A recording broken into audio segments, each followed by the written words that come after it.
আসসালামু আলাইকুম ভিউয়ার্স, আশা করি সবাই ভালো আছেন এবং সুস্থ আছেন। আজ আপনাদের সাথে নতুন এক রেসিপি নিয়ে হাজির হলাম। প্রথমে আমি চুলার মধ্যে 4টি ডিম সিদ্ধ দিয়ে দেব। ডিমটা আমি অফ ক্যামেরায় সিদ্ধ করে নিয়েছি। এখন আমি খোসা ছাড়িয়ে নেব। আজ আমি হালকা ঝাল ঝাল করে ডিমগুলি ভুনা করব।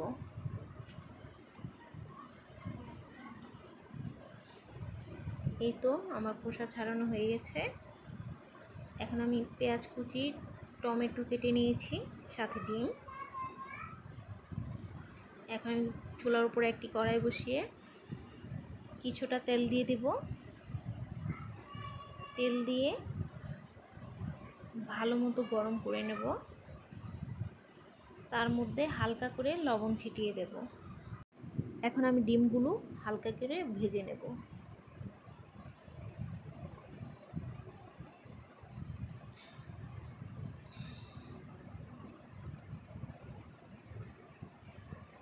এই তো আমার ডিম ভাজা হয়ে এসেছে। এখন আমি উঠিয়ে নেব। এই তেলের মধ্যেই আমি এখন পেঁয়াজ কুচি দিয়ে দেব।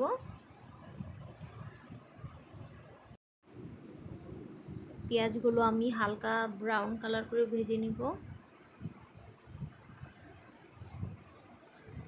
আশা করি এই রেসিপিটি সবার ভালো লাগবে। এখন আমি আদা রসুন বাটা দিয়ে দিব, আধা চামচ দিয়ে 3-4 মিনিট ভেজে নেব। কিছুটা পানি দিয়ে দেব কষানোর জন্য।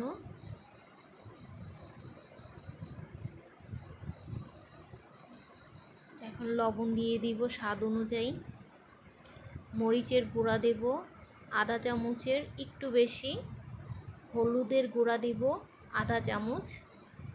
ধনের গুঁড়া দিব আধা চামচ।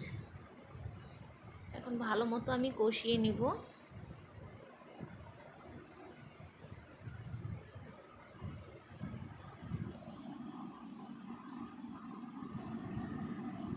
মশলাগুলো কষানো হয়ে গেছে। এখন আমি টমেটো দিয়ে দিব। টমেটোটা আমি ভালো মতো কষিয়ে নেব।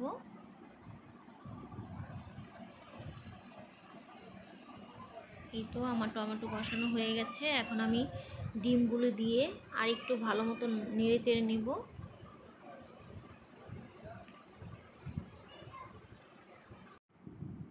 এই তো আমার কষানো হয়ে গেছে। এখন আমি অল্প করে পানি দিয়ে দিব।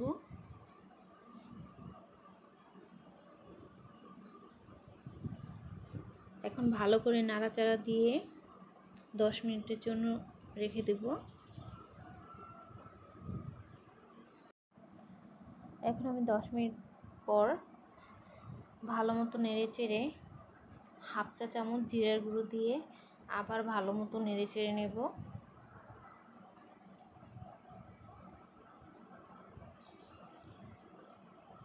এখন 4-5 মিনিটের জন্য আমি চুলায় রেখে একটু জাল করে নেব।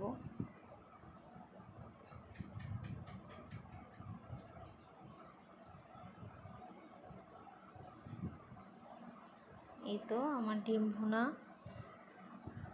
হয়ে গেছে। আশা করি আমার রেসিপিটি সবার ভালো লাগবে।